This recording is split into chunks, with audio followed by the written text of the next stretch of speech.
Let's see. All right. Good evening, guys, and welcome to the fifth night of the 2020 NFL mock draft. As always, hopefully, you guys are having a wonderful night. Hopefully, you guys are staying safe out there, and hopefully, you guys are doing good. You know, hopefully, everybody that went to work today that are allowed to go to work. I hope you guys are safe. Hope you guys are having a Hope you guys had a good day, and now hopefully, you guys get to go home safe, and then people that are quarantined, working from home, or just taking care of the kids, whatever it may be. Hopefully, you guys are safe. You guys are enjoying this quality time right now and just pulling all together. So hopefully this thing kind of dies down soon, and we all pull through this together, and we can just go back to living normal lives, which is I'm pretty sure what majority of us want right now. So as always, let's just try to make this a good video. If you haven't known, my name is Juan Rodriguez, or people call me Junior, and as always, I'll be doing this live feed from YouTube. And then if you also join our sports fan page on Facebook, you'll be seeing this on Facebook Live. So, as always, any questions, I'll have my helper raise her hand and she'll wave me down and we'll answer some questions. And that's about it. Let's get the show on the road. So, today we're going to talk about the team that holds the fifth pick, the Miami Dolphins. So, with the Dolphins last year, it was, exactly what you thought was going to happen. New head coach, new everything. So, I mean, to start off, they went 5-11 under the new head coach of Brian Flores, which, a lot of people might look at them like, not good. But if you really didn't see the Dolphins play, you wouldn't really understand what I'm about to tell you next is I truly believe that these guys are following him as a leader and they're following under his system. And what I mean by that is Brian Flores is another Coach Belichick, you know, protege of his coaching tree, that the Dolphins hired last year. And, a couple nights ago, we mentioned the Lions hiring Matt Patricia and how everything just looks different under the Lions and how just bad it looks. And it came from the same tree of Coach Belichick. But, this Brian Flores coach, he's doing some good things. He's doing some good things. He got criticized early on because the Dolphins are one of the few teams that do have more than just one first rounder this year. They actually have three picks. 18 and 26 is the picks that they hold right now. That can all change within a month, but right now we're just covering pick number 5 and how they had to get 18 and 26. Well, they had to give up a couple good players. One in Jeremy Tunsil, the left tackle out of Ole Miss, who's now in Houston. He's going to be looking for a contract soon in Houston. And then they traded what I call the Swiss Army knife of defensive backs in Minkah Fitzpatrick. You can put him anywhere. You can put him in corner. You can put him at safety. You can put him at free safety, strong safety. It doesn't matter. He's just that gifted as a defensive back that, you could put him anywhere. But they traded him to the Steelers. That also got him a first-round pick. Jeremy Tunsil got him a first-round pick, and that's how they ended at having 18 and 26 this year as well. Number 5 is their original pick because that's unfortunately the record they fell was 5-11. But as the season progressed, they started with Ryan Fitzpatrick. They traded for Josh Rosen from Arizona, who was the 15th pick in the 2018 draft, but then they traded him to Miami because just a short year later, Arizona drafted Kyler Murray at number 1. So that was kind of like a quick, hey, it didn't work out. Good luck to you, Miami. Here you go, man. Went to Miami, tried to compete with Fitzpatrick. Didn't win the starting job. They actually switched. They put Josh Rosen in halfway, and then they realized that wasn't working either. So they just went back to Fitzpatrick, finished him throughout the year. And, they ended on a high note, beating the Patriots, on a last week game, which, at that time was just, a lot of fans were thinking, well, for what? Well, why play? And, I always found that kind of stupid, like pardon my language, what I'm saying, but these guys just don't train. And then like, hey, we're out of the playoffs. Why play the 16th game? It's for pride. It's really for pride. And honestly, that win the Dolphins did really did change the NFL playoffs. The Patriots went from the second seed to the third seed, and then they had to play the Titans, which we all know now. The Patriots lost, and that really started with them losing to Miami, and so on and so forth. But as far as Miami's case, they won the last game, ended on a high note on a win, and now that's how they ended up with the fifth pick. So, um, as far as everything else, free agency, they have been super busy free agency wise. They've spent a lot of money. They had the money. They had capital. They have draft capital now. They had cap space until they went on a crazy shopping spree once the new league year opened up and free agents were available. And just to name a few, they took Byron Jones from Dallas, who was a corner, Shaq Lawson, who was a defensive end from Buffalo, Kyle Van Noy, who was a Patriot outside linebacker, Eric Flowers, who's going to be the starting guard this year, Ted Karras, who was a starting center for New England. Now he's in Miami. A surprising name was Jordan Howard. He's now in Miami. Emmanuel Ogba, he's a defensive end. He's in Miami now. And they actually signed they signed a lot of players in the back end who are going to be really good special teamers, like Gregor Hill, who's a speed demon, and he's a straight gunner, and he's a pretty good special teamers. I think it was the Saints. They were very upset when they lost him, but he's in a very good spot in Miami now.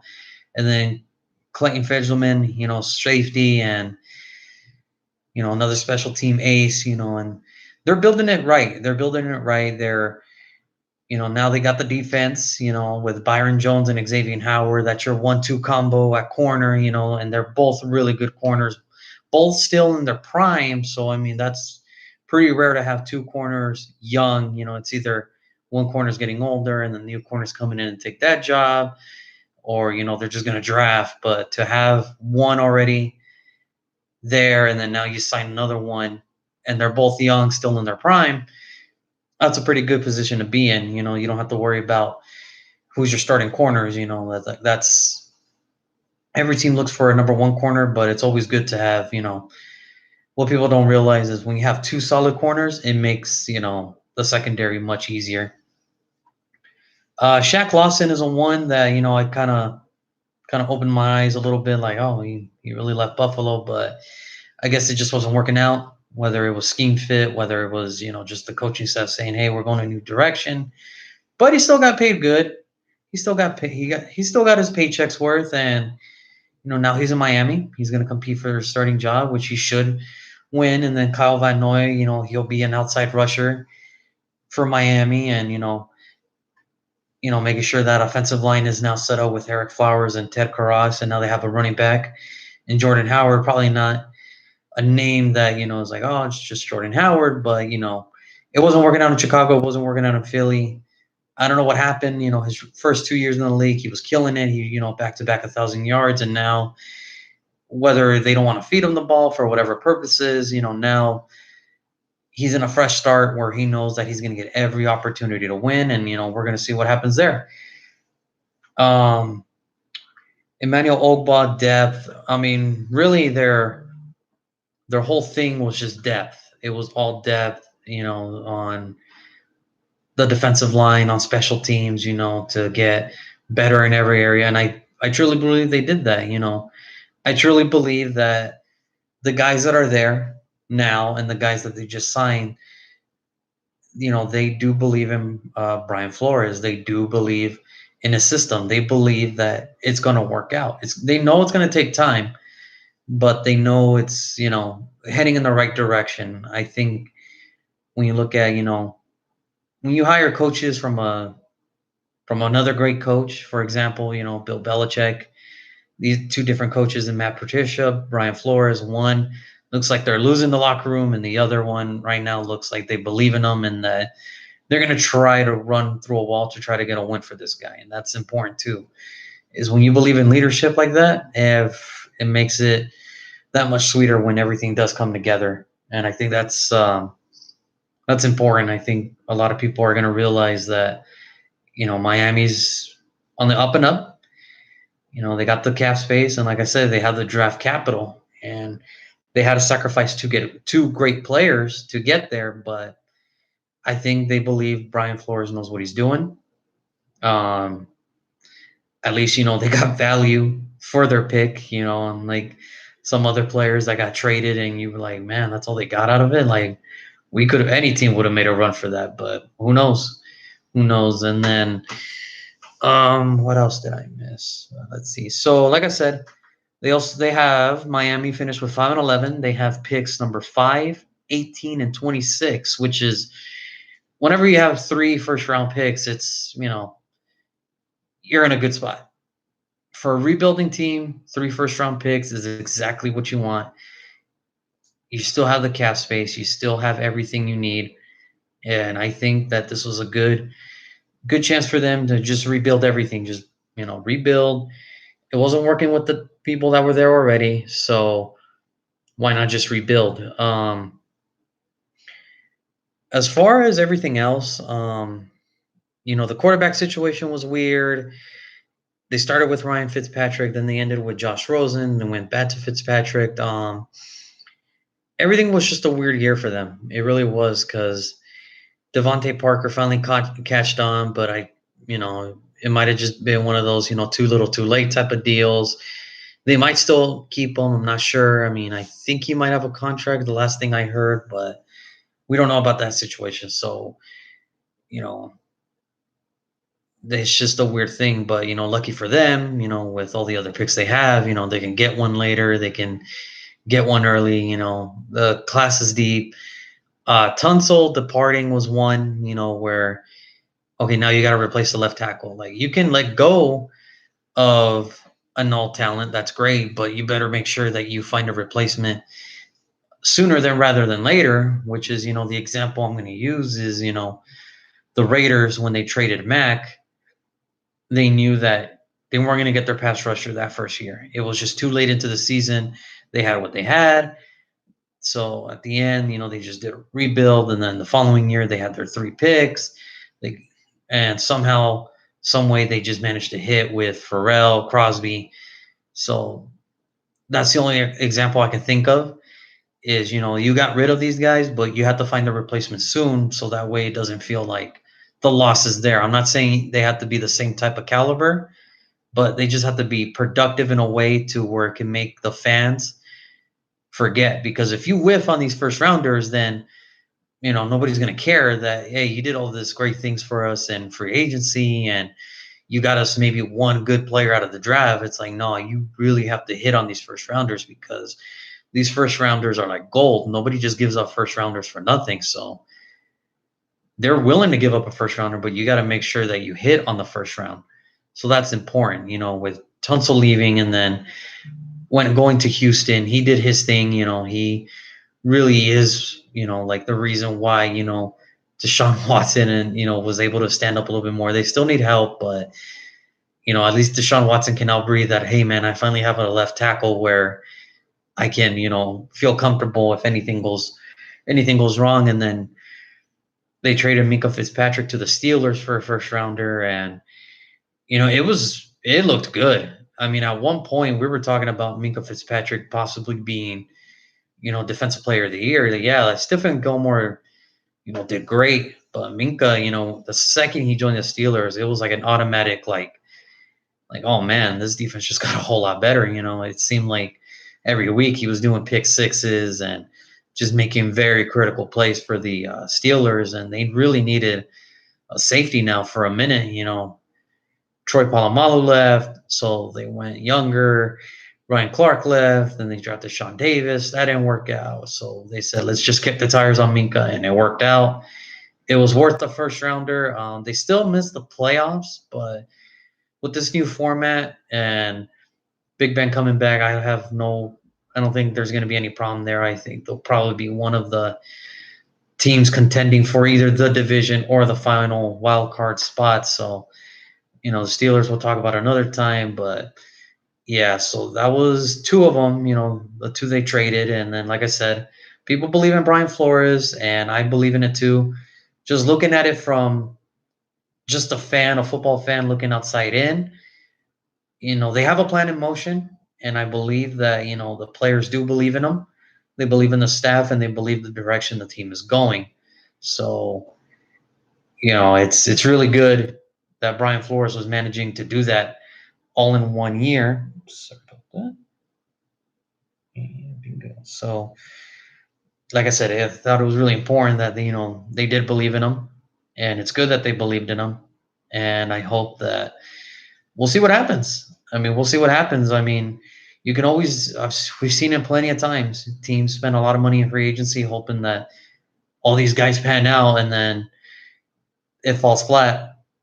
I've seen it more than once. These teams that try to build the super team through free agency, and then they think they have a good draft, and in the end, they just it just falls flat. So, like I said, today it's just a fifth pick. We'll get to the other picks when it's their turn again. But for tonight, we're just going to do the fifth pick. So now it is time for my prediction for the Miami Dolphins and who I believe they will take in the 2020 NFL Draft.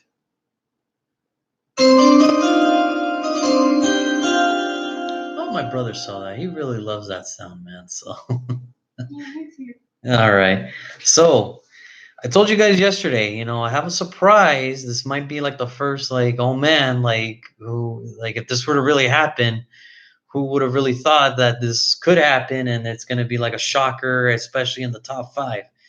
So, here we go. With the number 5th pick in the 2020 NFL mock draft, I believe the Miami Dolphins select Justin Herbert, quarterback of Oregon University. I understand, a lot of people might kill me later. I might hear from a couple of my friends, on Messenger, and probably right now as my phone is going, that Justin Herbert, what about Tua? Like, I thought they were sold on Tua. I'm not saying that Tua is a bad quarterback. I'm not saying that. I'm just saying what I think Miami. When I look at a player, you got to look at everything. Fits, you got to look at,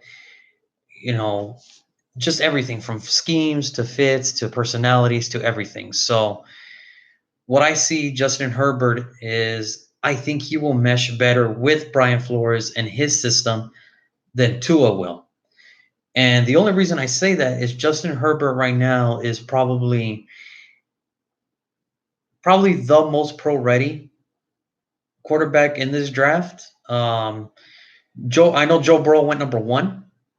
As I did the mock draft on Cincinnati, the first video I had Joe Burrow, but like I mentioned with Joe, I believe that him being from Ohio and Cincinnati having that first pick, I do believe that that's going to be the sell that they have in this. They have the sell in doing all this, of picking Joe Burrow number 1, but at number 5, Justin Herbert I think will fit better right now with Miami than anything. And just to give you an example of who Justin Herbert is, he's a kid that's 6'6", so he's tall, 236, but when you look at him, he doesn't look 236. He's just a really big dude.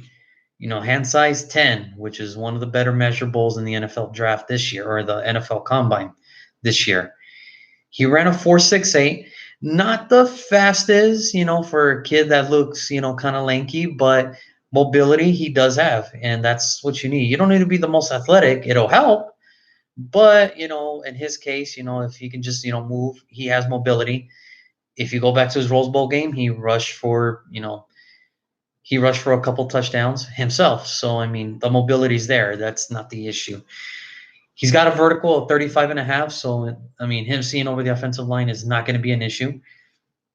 His agility is not an issue, as he had a 7 flat in the 3-cone drill. And the thing is about the combine, if you just watch him at the combine and everything he did, he was top 5 in every drill he did, from the 40 to everything else. He was just fast. He was just ready to go, and you could tell right away he was ready to go. Little notes about him: he was the 2019 William V. Campbell Trophy winner which is, the nation's best football scholar athlete. So he's got the brains. He's got the brains to be a quarterback, So taking him at 5 and, people saying, well, he looks like he doesn't really look like know how to run an offense. He's got the brains. I mean, that's not the issue. He knows how to prepare. And then also as well, he was Senior Bowl of this year, or he was the Senior Bowl MVP of this year's, Senior Bowl game. And, just to give you an idea, he threw for over close to 3,500 yards, 32 touchdown passing. He only threw 6 interceptions. So ball security, that's a big plus because he knows where he's going to go with the ball, and he knows, where to place it and everything. So ball security is not an issue for him. And rushing touchdowns, he only had 4. He could have had more if Oregon decided to run him a little bit more, but I think it's better for him right now. I think it was better for him to learn how to throw in the pocket because what a lot of people don't remember is junior year, people were kind of already saying up, fool's gold. It doesn't matter if he returns his senior year. He'll still be a first-round pick, but he might be a late first-round pick.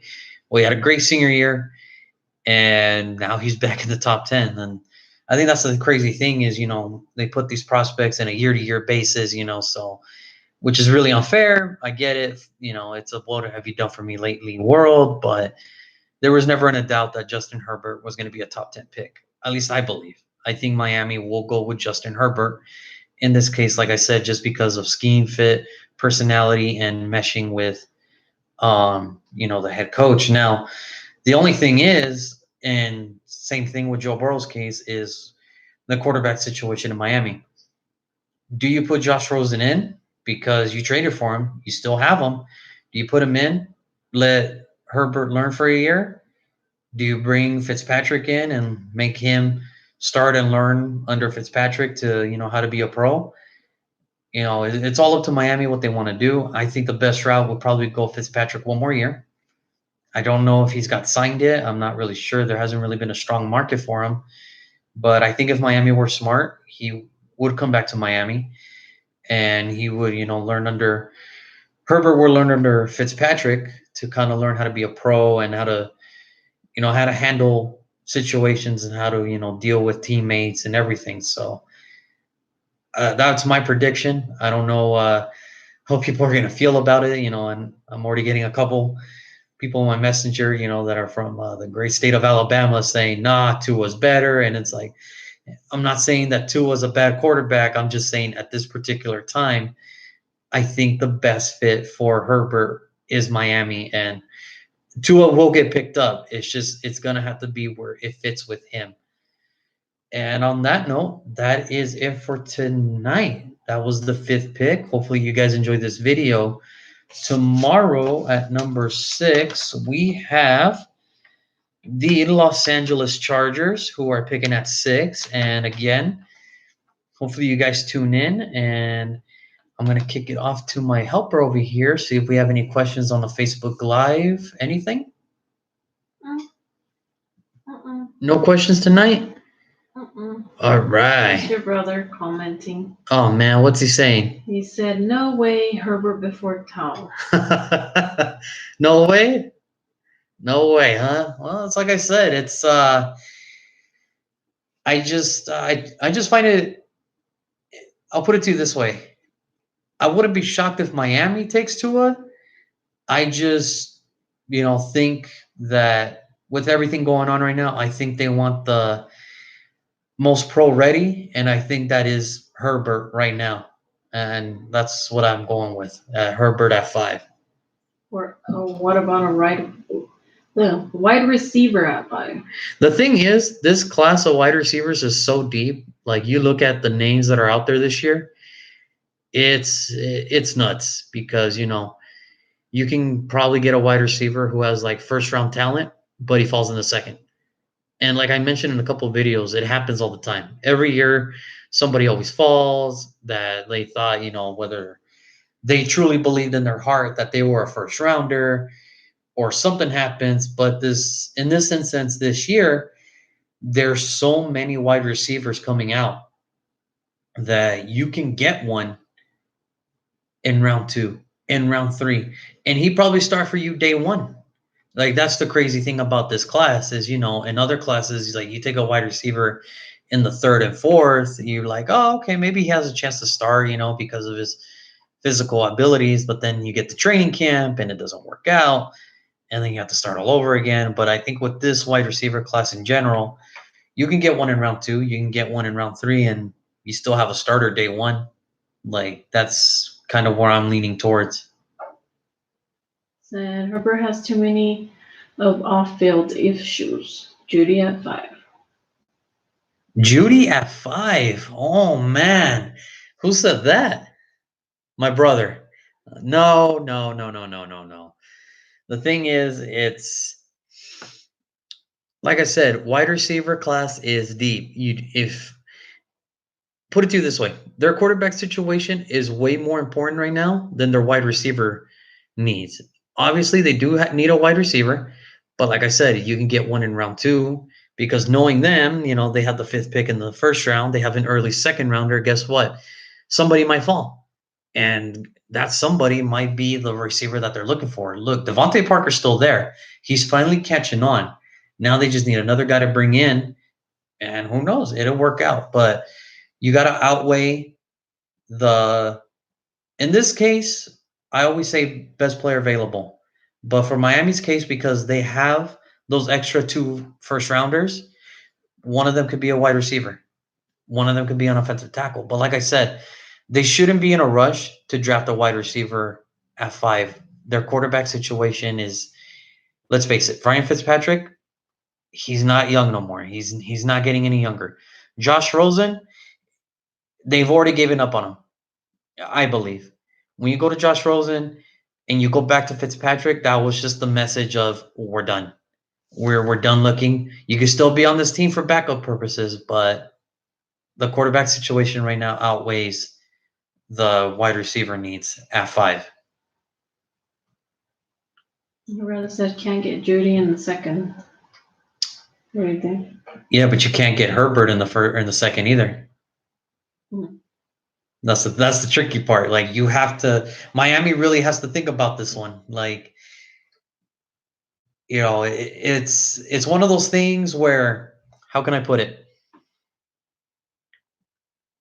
If you're willing to take a chance on Josh Rosen again, and he falls on you again, the next time you pick in the first round, there might not be a wide receiver, or there might be a quarterback worth taking at 18 and 26. But guess what?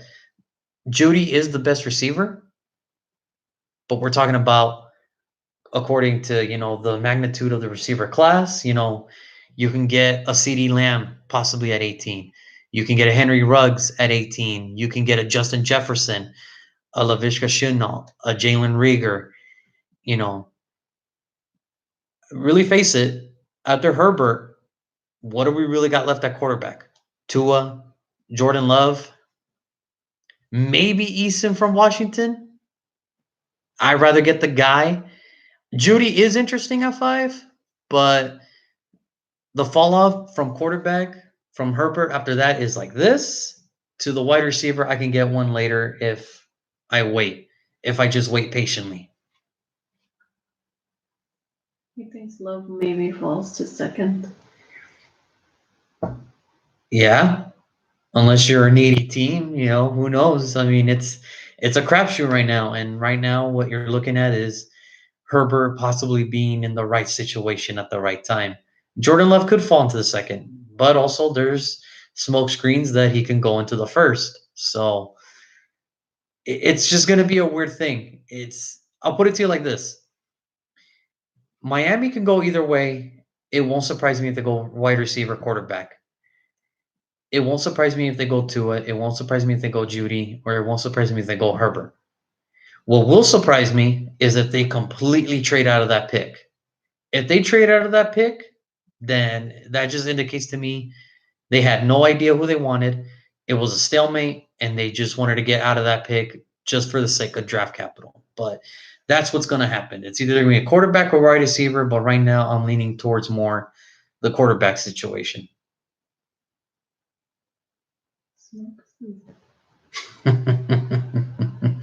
We good?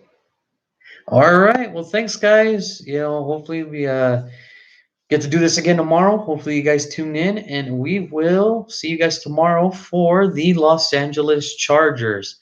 Have a good night, everybody.